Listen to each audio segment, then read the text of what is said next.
Muy buenos días a todos los oyentes de Radio Renacer España y a todos los que nos escuchan a través de nuestro canal de YouTube de la Iglesia Renacer Evangelista Internacional. Damos la bienvenida a este tiempo devocional. Buenos días, Señor, este espacio que abrimos cada mañana para iniciar nuestro día en oración, en adoración a nuestro Padre, para iniciar nuestro día en un tiempo de entregarle a Dios nuestras vidas, nuestros problemas, nuestras situaciones, pero también meditar en la palabra de Dios. El objetivo es que cada mañana nos levantemos con una palabra en nuestra vida, que cada mañana usted al despertar o al iniciar el día pueda ir a la palabra y alimentarse de ella. Recuerde que la palabra de Dios es viva y es eficaz, que la palabra de Dios es el alimento, que la palabra de Dios es la que convierte el alma, la que hace sabio al sencillo. Usted y yo necesitamos la palabra para vivir, para levantarnos. Entonces quiero animarlo a que tome como disciplina el estudio de la palabra diario, el leer una porción, el meditar en una porción todos los días, y que no se conforme solamente con este audio, con este devocional.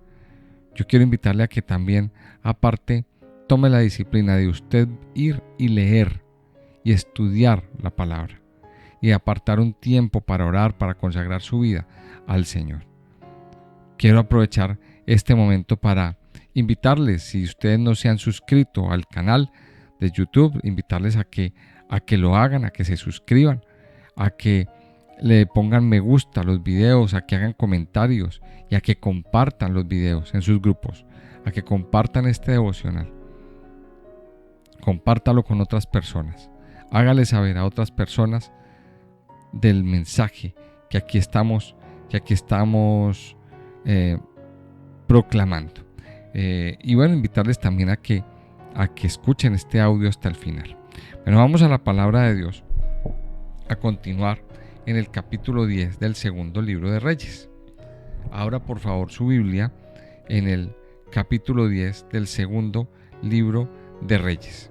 El día de ayer, en el capítulo anterior estudiamos, o en el programa anterior, estudiamos cómo Jehú inicia su reinado de una forma muy sangrienta, de una forma muy radical.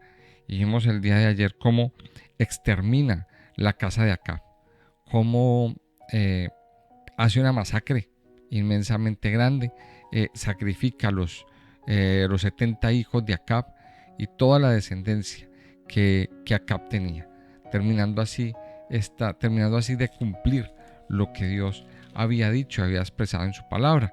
Y concluíamos el día de ayer pues que ya a manera de meditación sobre este tema y de profundización espiritual, de que es necesario erradicar de nuestra vida todas aquellas cosas que contaminan, todas aquellas cosas que dañan nuestro ADN espiritual.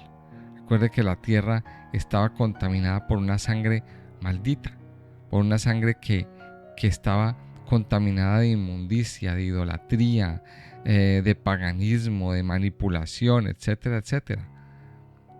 Todo esto venía de la sangre de Acab, pero sobre todo que el juicio sobre Acab y Jezabel, y aquí yo quiero aclararlo, porque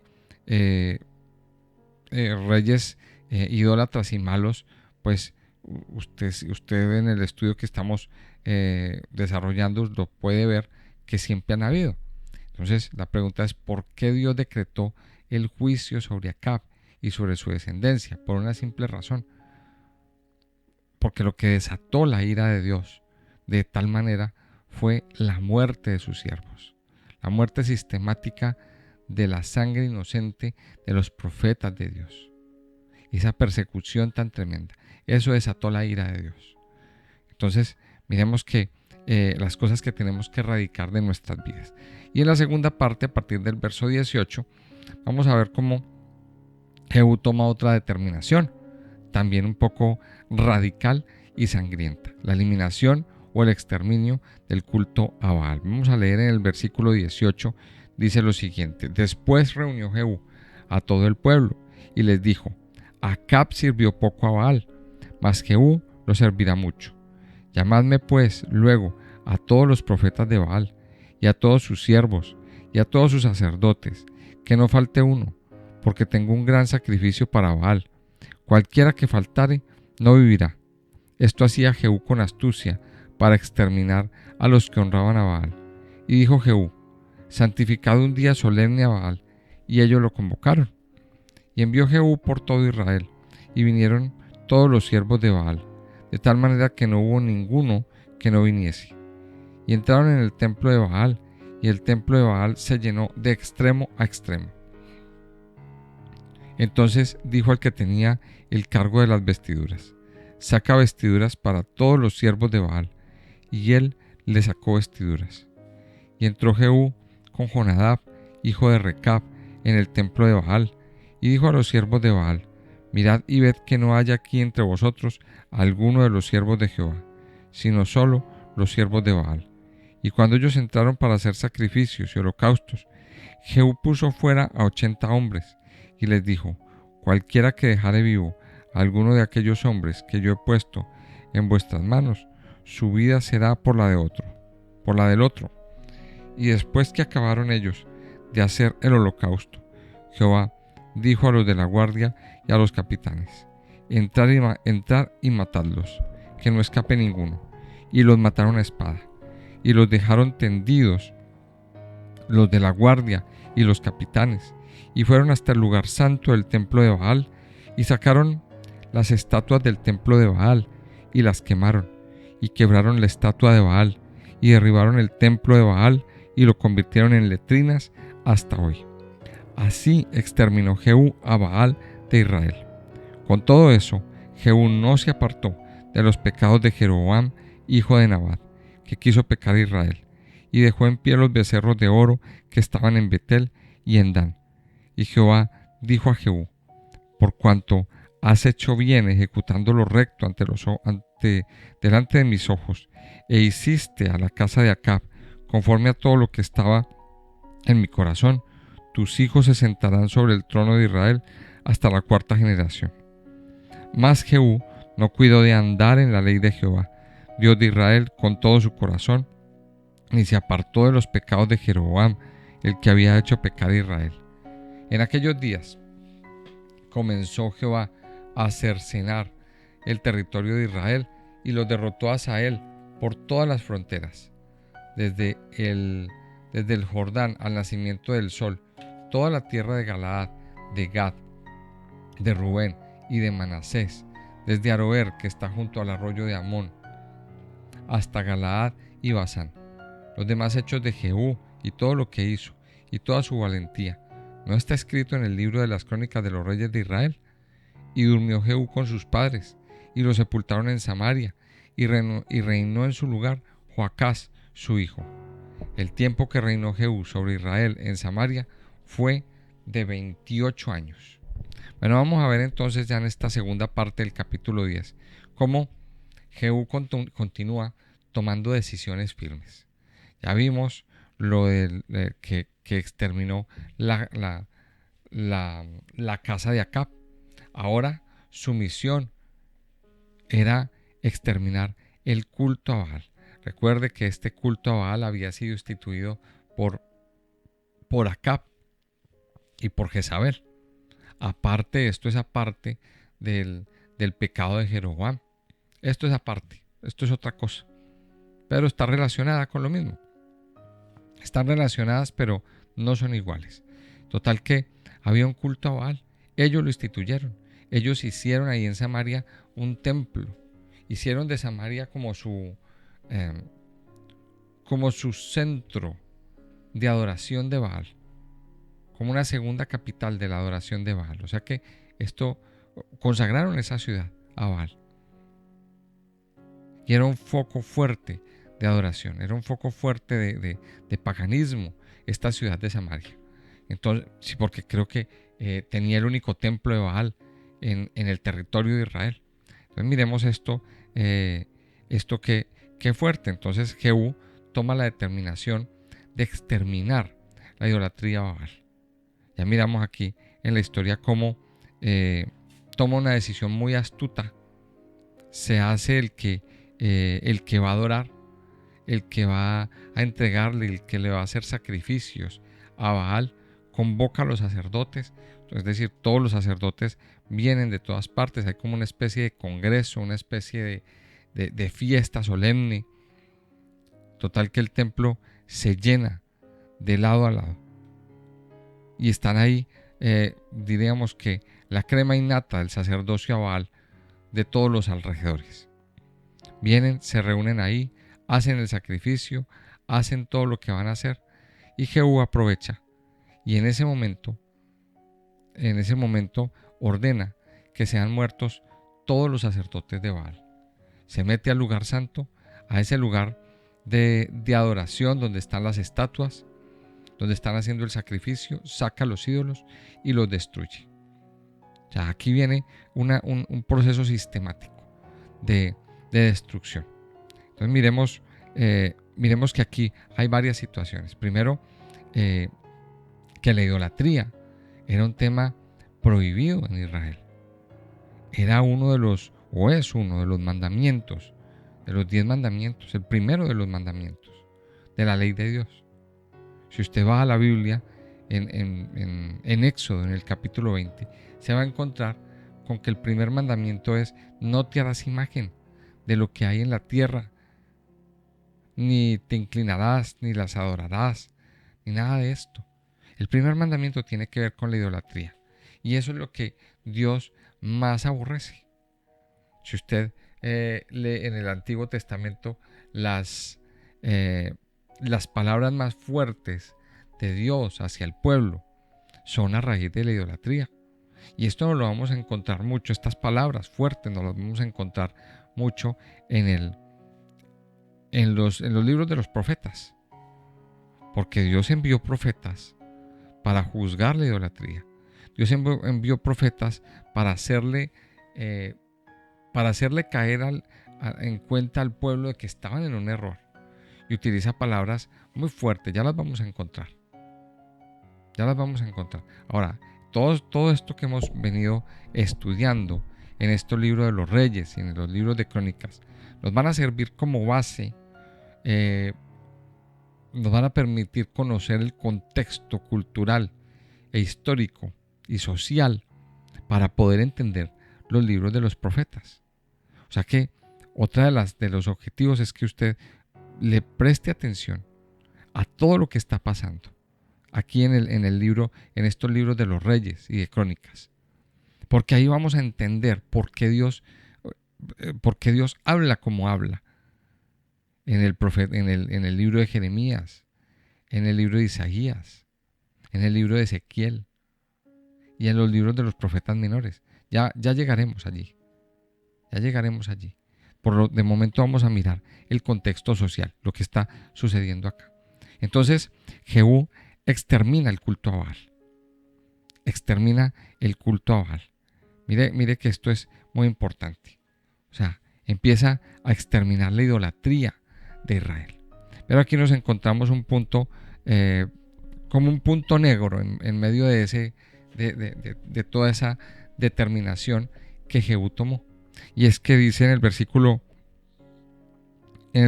29: con todo eso, Jehú no se apartó de los pecados de Jeroboam, hijo de Nabat, que hizo pecar a Israel, y dejó en pie los becerros de oro que estaban en Betel y en Dan.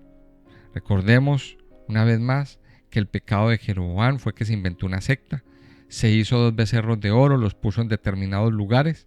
Aquí en este caso nos enseña que los puso uno en Betel y el otro en Dan, y abrió una puerta para la idolatría, y la gente iba a adorar esos becerros de oro, y uno de los adoradores era Jehú. Entonces, claro, aquí vemos unas de cal y unas de arena. Por un lado vemos a Jehú, que viene y extermina la idolatría, que viene y toma esas determinaciones tan radicales, pero por otro lado vemos cómo sigue consintiendo otro pecado en su corazón. Sigue consintiendo sigue acariciando ese pecado de la idolatría de otra manera en su vida. Es como una especie de doble moral. Entonces ahí es donde uno se pregunta, pero bueno, entonces ¿de qué está hablando este hombre? ¿Cuál es la situación aquí? Es una cosa muy fuerte, es una cosa bastante, poquito difícil de entender. Y bueno, hay personas que, que no son íntegras del todo. Sí, hacen muchas cosas buenas, hacen cosas rectas por un lado, pero por otro lado tienen sus errores y tienen sus debilidades. Ahora, ¿qué pasó aquí? Aquí viene algo que de pronto es un poquito difícil de entender, pero es debido a la misericordia de Dios. Dice aquí que después en el versículo 30, entonces Jehová dijo a Jehú: por cuanto has hecho bien ejecutando lo recto delante de mis ojos, e hiciste a la casa de Acab conforme a todo lo que estaba en mi corazón, tus hijos se sentarán sobre el trono de Israel hasta la cuarta generación. O sea, ¿qué hizo Jehú? Jehú vino y cumplió con lo que Dios había hecho y había establecido, el juicio sobre Acab, y obedeció esa parte. Y por esa parte, pues Dios lo premia. Esto es una cosa que es un poquito difícil de comprender. Pero sin embargo, este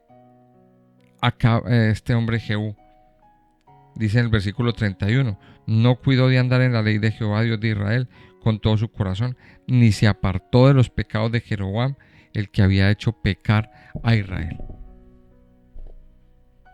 Y entonces ahí es donde vemos que no hubo una perfecta conversión en su corazón.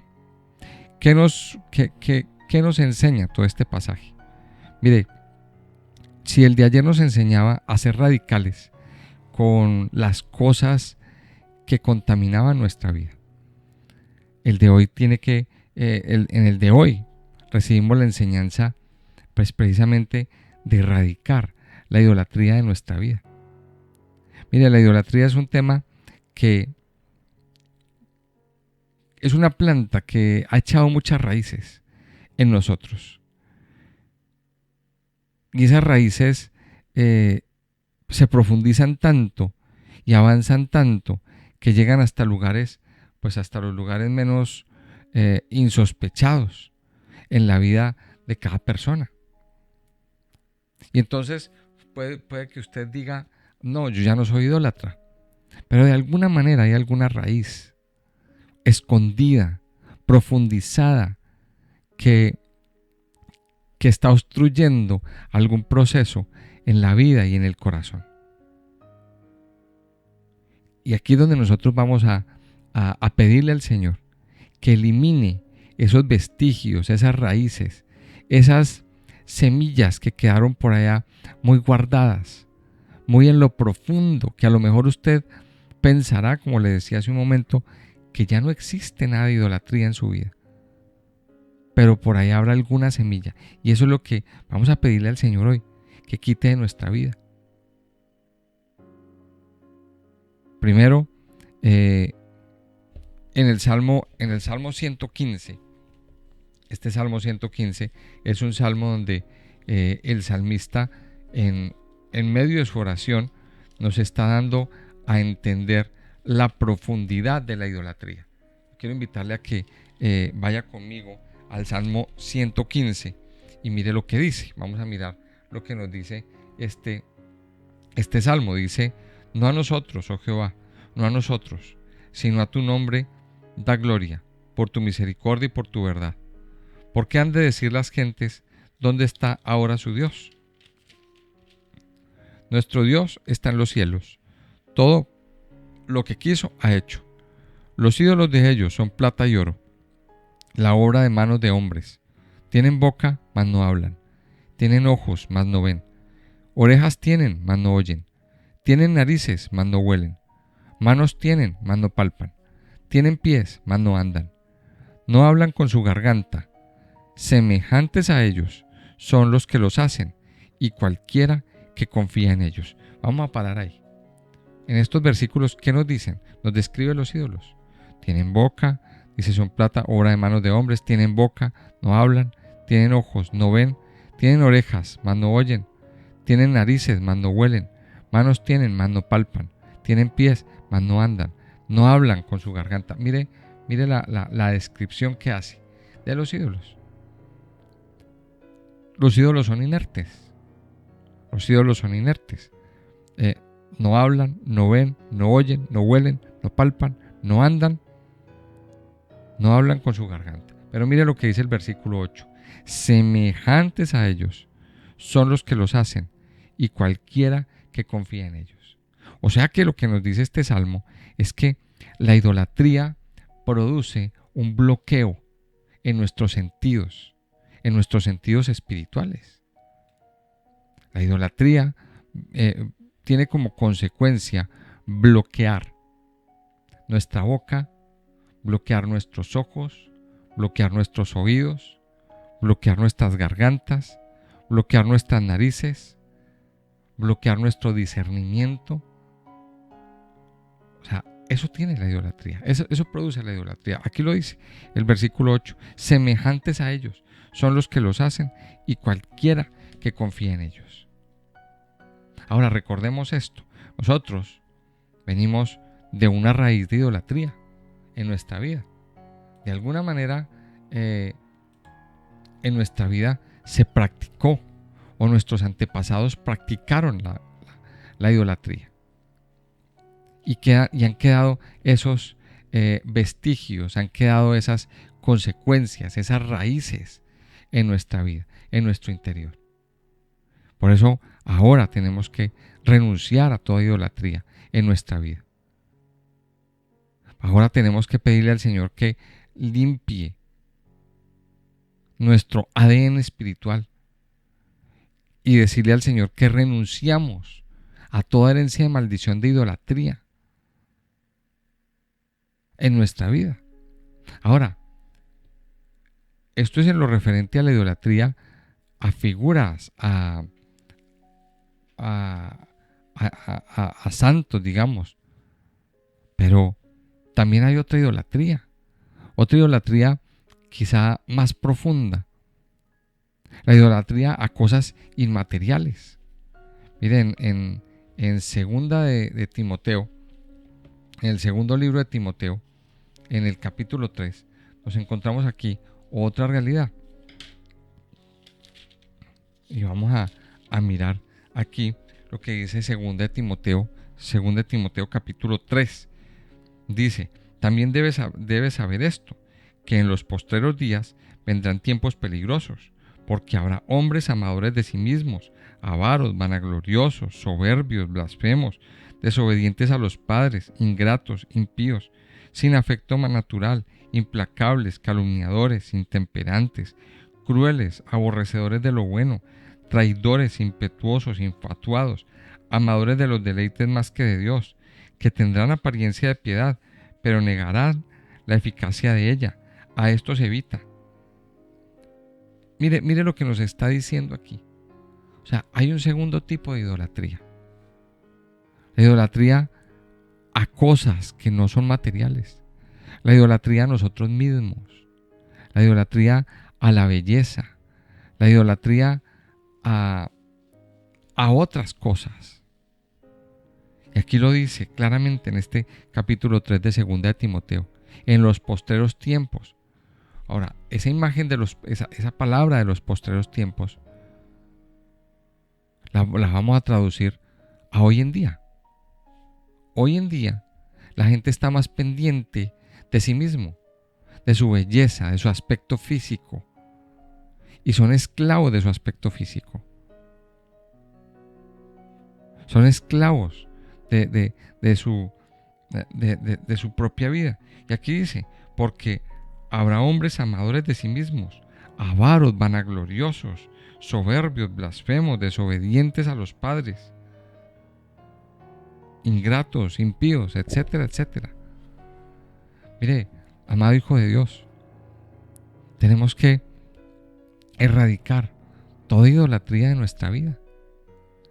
Si hay algo que es una verdadera abominación para Dios, es la idolatría.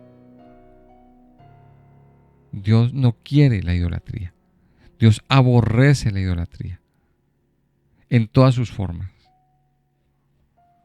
Por tanto, ¿qué es lo que nos dice el Señor? Que lo amemos a Él por encima de todas las cosas. Que lo amemos a Él y que le sirvamos a Él. Que no haya nada, que no haya nadie por encima de Dios en nuestras vidas. Y si algo estamos poniendo nosotros por encima de Dios, entonces usted está idolatrando ese alguien o ese algo, lo que sea. Y ahí es donde nosotros tenemos que evaluarnos. Y ahí es donde nosotros tenemos que preguntarle hoy al Señor, ¿qué estoy poniendo yo en mi vida por encima de Dios? Esa es la primera pregunta. ¿Qué de idolatría en mi vida todavía? La segunda pregunta, ¿qué tengo que sacar? De acuerdo a lo que dice el Salmo 115. ¿Queda alguna semilla de idolatría que me está causando ceguera espiritual, sordera espiritual, falta de discernimiento, que está haciendo que mi garganta se enmudezca, que mis pies no anden? Ahí es donde, esa es otra pregunta que tenemos que hacernos con el Señor. Y yo quiero invitarle a que hoy usted tome una decisión y erradique la idolatría de su vida. Ahora, hágalo con un corazón recto. Aquí vemos un triste ejemplo en la vida de Jehú. Y es que Jehú no fue recto del todo. Sí. Él erradicó la idolatría a Baal. Pero por otro lado, siguió adorando. Por otro lado, siguió sumergido en el pecado de Jeroboam. Ahí es donde nosotros vamos también a pedirle al Señor hoy que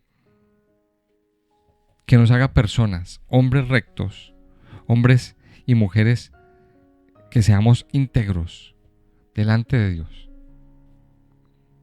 Que no solamente hagamos una cosa buena y otra cosa mala, no. Que todo lo que hagamos sea bueno y agradable delante del Padre, delante de Dios. Vamos a pedírselo hoy al Señor. Y vamos a terminar este tiempo dándole gracias a nuestro Padre Dios. Gracias por su palabra. Amado Señor, te damos gracias por esta palabra que hoy tú nos has regalado. Gracias, amado Señor, porque tú mismo hoy has hablado a nuestras vidas. Tú mismo hoy has traído gozo, has traído consuelo y has traído libertad a todo nuestro ser. En esta mañana, Señor, nosotros nos postramos y nos presentamos delante de ti, porque tú eres Dios, tú eres nuestro Rey, nuestro Hacedor. La fortaleza de nuestras vidas está en ti, Señor. En esta mañana nosotros te adoramos y te bendecimos y te pedimos, Padre Dios, que nos ayudes a erradicar toda idolatría de nuestra vida, de nuestra mente, de nuestro corazón. Que nos ayude, Señor, a erradicar de nuestra casa y de nuestra vida a nivel personal todo lo que sea o lo que le estemos dando más importancia que a ti mismo. Padre Dios, hoy nos postramos ante ti y te pedimos perdón, Señor. Te pedimos perdón, papá, por esa idolatría que cometimos en el pasado. Y te pedimos perdón también por la idolatría que cometieron nuestros antepasados, nuestros padres, nuestros abuelos, porque estuvieron sumergidos en todas estas cosas, Señor.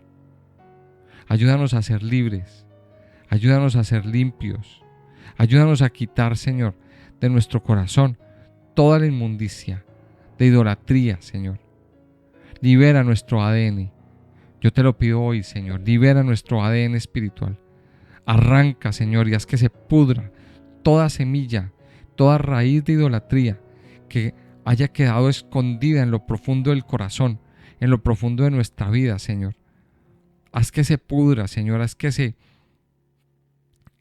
deshaga, haz que desaparezca, mi Señor. Y permite, Padre Dios, que nuestras generaciones sean generaciones limpias, sean generaciones sanas, sean generaciones santificadas y renovadas, Señor. Que crezcan alejados de toda esta idolatría, Señor. Padre Santo y Poderoso, yo en esta mañana te alabo y te adoro. Y te pido, Padre Dios, que elimines toda idolatría no física, todo amor por nosotros mismos, toda soberbia, toda vanagloria, Señor, todo orgullo, toda altivez de nuestras vidas. Yo te pido que hoy, Señor, tú quites también de nuestra vida esa otra idolatría intangible. Yo te pido, mi Señor, que hoy tú hagas tu obra preciosa y perfecta en cada uno de tus siervos, Señor. Hoy aquí postrados delante de ti, te adoramos y te bendecimos solamente a ti, Señor. No queremos bendecir a otro Dios, no queremos arrodillarnos ante otro Dios. Queremos solamente arrodillarnos delante de ti, Señor, delante de tu presencia, delante de tu altar, Señor. Padre Dios, yo te alabo, te bendigo y te exalto en esta mañana, en el nombre precioso y poderoso de Cristo Jesús. Amén y amén.